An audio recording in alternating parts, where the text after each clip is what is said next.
जय हो चिल्ड्रन। आप सबको स्वागत है हिंदी कक्षा में।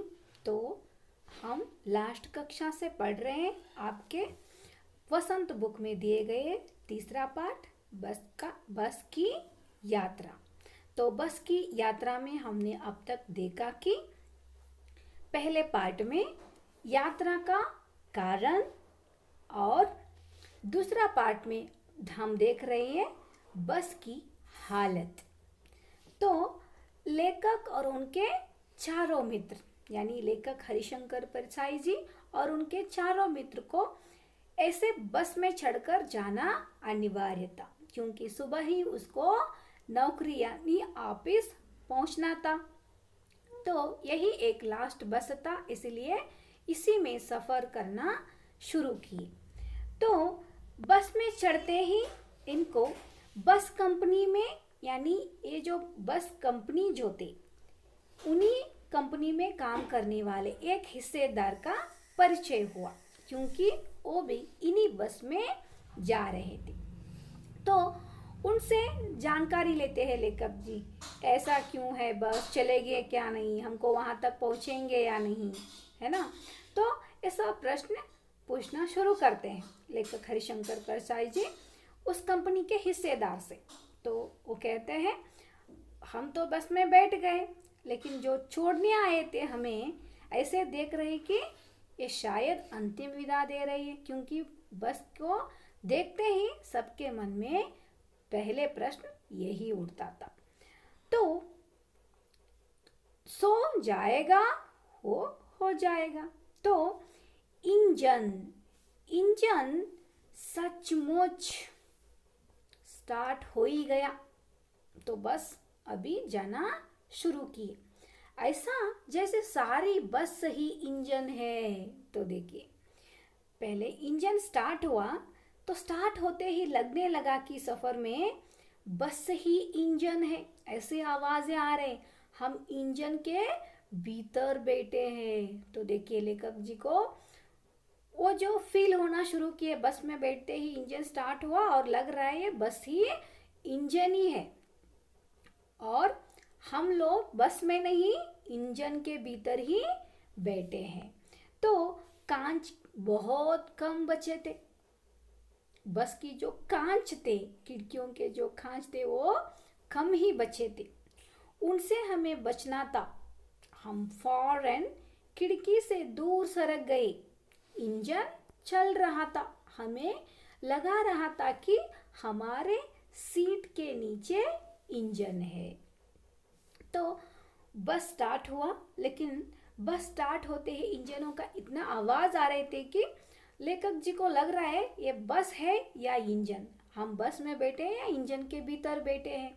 और जो खिड़कियों के कांच थे वो भी बहुत कम थे, इसलिए वो सब ने क्या करते हैं, फौरन ही खिड़की से दूर सरक कर बैठ जाते। तो इंजन ही चल रहा था, तो उसके साथ उनको लग रहा है उनके सीट जो है उनके नीचे ही इंजन है, ऐसे आवाजें आ रहे हैं। तो आपको चित्र में दिखाई दे रहा है खाज भी नहीं है, सीट भी टूटा हुआ है, तो ये सब तो लगना ही चाहिए था। तो बस सचमुच चल पड़ी। बस जो थे वो सचमुच अब क्या हो रहा है, चल रहा है। तो हमें लगा कि यह गांधी जी के असहयोग और सविनय अवज्ञा आंदोलन के वक्त अवश्य जवान रही होगी। तो देखिए इनकी यात्रा शुरू होते ही लेखक जी को ऐसा होने लगा कि ये जो हम चल रहे हैं, जो सफर कर रहे हैं हम बस में बैठते ही कैसा फील हो रहा है इसको, गांधी जी के असहयोग और सविनय अवज्ञा आंदोलन के वक्त शायद ये बस पहले रेडी हुई थी। तो देखिए ये सब गांधी जी के असहयोग और सविनय अवज्ञा आंदोलन कब थे, हमारे भारत को आजादी मिलने से पहले। तो शायद उसी वक्त ये बस जवान रही होगी, यानी बस नया हुए होंगे, उनका जन्म उसी वक्त हुए होंगे हमारे देश को स्वतंत्र मिलने से पहले। उसे ट्रेनिंग मिल चुकी थी। हर हिस्सा दूसरे से असहयोग कर रहा था। तो देखिए, गांधी जी ने हमें यानी हमारे देश को स्वतंत्र देने के लिए असहयोग और सविनय अवज्ञा आंदोलन की शुरुआत की थी। असहयोग आंदोलन का शुरुआत क्यों की थी महात्मा गांधी जी ने? क्योंकि ये जो अंग्रेजी लोग थे हमें सहयोग नहीं दे रहे थे, इसलिए इस आंदोलन द्वारा गांधी जी अंग्रेजों को सबक सिखाना चाहते थे। तो अब बस को देखते ही ऐसे ही लग रहा है, क्योंकि हर हिस्सा जो बस का सब जो भाग है, पार्ट्स है, वो एक दूसरे का सहयोग नहीं कर रहे। एक दूसरे का सहयोग यानी क्या है? हेल्प नहीं कर रहे हैं, क्योंकि सब अलग अलग काम कर रहे हैं। ऐसे उनको फील हो रहा है। किसको?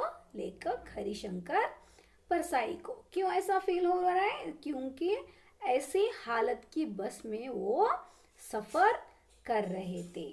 तो पूरी बस सविनय अवज्ञा आंदोलन के दौर से गुजर रही थी।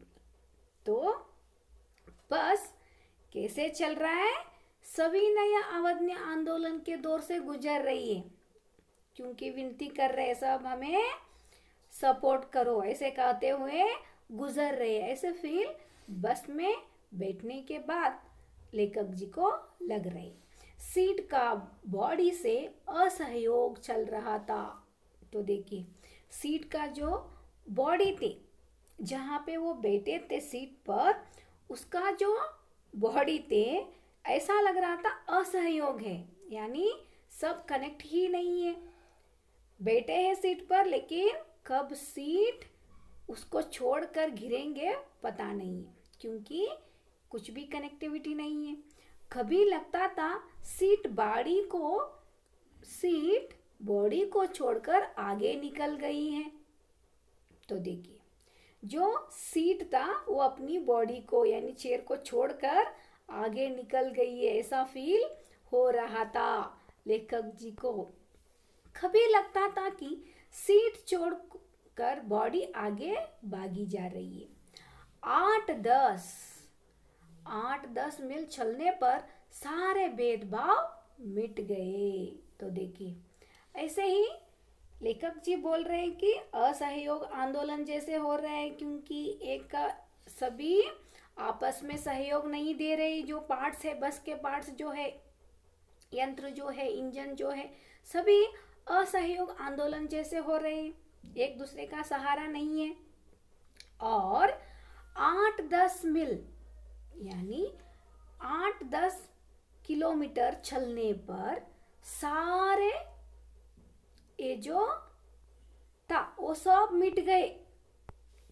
क्या मिट गए? भेदभाव मिट गए। कैसे भेदभाव मिट गए? 8-10 किलोमीटर चलने पर यह समझ में नहीं आता था कि सीट पर हम बैठे या सीट हम पर बैठे हैं। तो देखिए, अब इतना उथल पुथल हो रहा है बस के कारण, सब अपने भेदभाव मिट गए हैं। समझ में नहीं आ रहा है उसको, वो सीट पर बैठे या सीट के ऊपर वो बैठे हैं या उनके ऊपर सीट बैठे हैं। एकाएक बस रुक गई।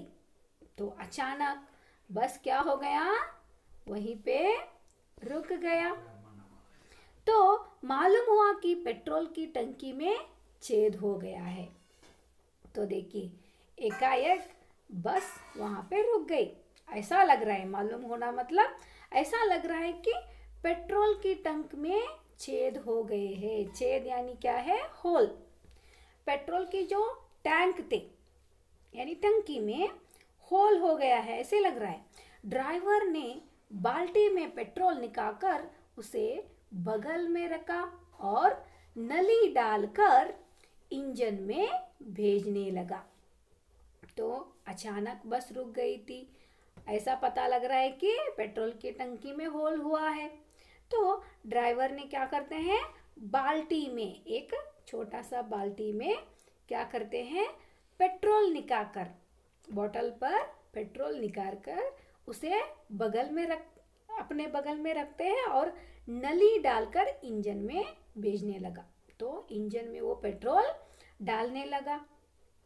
अब यानी अब उसे उम्मीद है, किसे, अब उसे उम्मीद हो रहा है कि थोड़ी देर बाद बस कंपनी के हिस्सेदार इंजन को निकालकर गोद में रखे लेंगे। ये सब दृश्य देखकर लेखक जी को उम्मीद यानी क्या है, आशा, क्या आशा कर रहा है वो, थोड़ी देर बाद क्या होने वाला है, ये जो बस कंपनी के जो हिस्सेदार है ना, उस कंपनी में काम करने वाले, वो क्या करेंगे, अभी इंजन को निकालकर अपने गोद में रख लेंगे और उसे नली से पेट्रोल पिलाएंगे, जैसे माँ बच्चे के मुंह में दूध की शीशी लगती है। तो देखिए, व्यंग्य भरी कहानी, इसीलिए इसको ऐसे कहते हैं। तो यहाँ पे बस की हालत के बारे में भी बता रहे हैं और इसी लाइन से ही हमें एक संदेश भी मिल रहा है। बस का ऐसा हालत होने के बाद भी कंपनी लोग ऐसे बस को क्यों चलाते हैं, है ना, नहीं चलाना चाहिए, ऐसे बस को रास्ते में नहीं छोड़ना चाहिए, लेकिन ऐसे हो रहा है, तो इसे सुधारने का समय आ गया है ना। तो इसको ही व्यंग्यात्मक कहानी बोलते हैं। तो लेखक जी को यह आशा हो रहा है कि थोड़ी देर बाद शायद बस कंपनी के जो हिस्सेदार है वो क्या करेंगे, इंजन को निकालकर अपने गोद में रखेंगे और उसे कैसे पेट्रोल पिलाएंगे, जैसे माँ बच्चे के मुंह में दूध की शीशी यानी क्या है, बोतल, तो दूध की मिल्क जो बोतल से कैसे माँ अपने बच्चों को दूध पिलाते हैं, वैसे ही शायद एक कंपनी के हिस्सेदार क्या करेंगे, अपने बस को अपने गोद में उठाकर पेट्रोल उसे ऐसे पिलाएंगे। तो ये सब देखकर हमें क्या लग रहा है, ये बस का जो हालत है वो बहुत बुरा है ना बच्चों। तो अब हम यहाँ तक इस कक्षा में देख रहे थे कि बस की हालत कैसे है। तो बच्चों, अगले कक्षा में हम फिर इस नए पाठ के बारे में अध्ययन करेंगे। तो जहाँ तक लेसन हुआ है आज, सारे लेसन को ध्यान से पढ़िए। 2 बार आपको जहाँ तक लेसन हुआ है वहाँ तक पढ़ना है।